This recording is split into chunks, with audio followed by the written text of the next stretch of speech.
చిన్ననాడి అన్న ప్రాసన అయ్యిందో కన్యదాని వన్నె ప్రాసన అవ్వాలో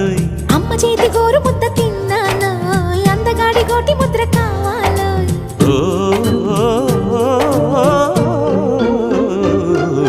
కాస్త నన్ను నువ్వు నిన్ను నేను కోరుకుంటే కోరుకున్న చోట నువ్వు నేను చేరుకుంటే చేరుకున్న చోట ఉన్న దీపం మారుతుంటే ఆరుతున్న వేళ కన్నెకాలు జారుతుంటే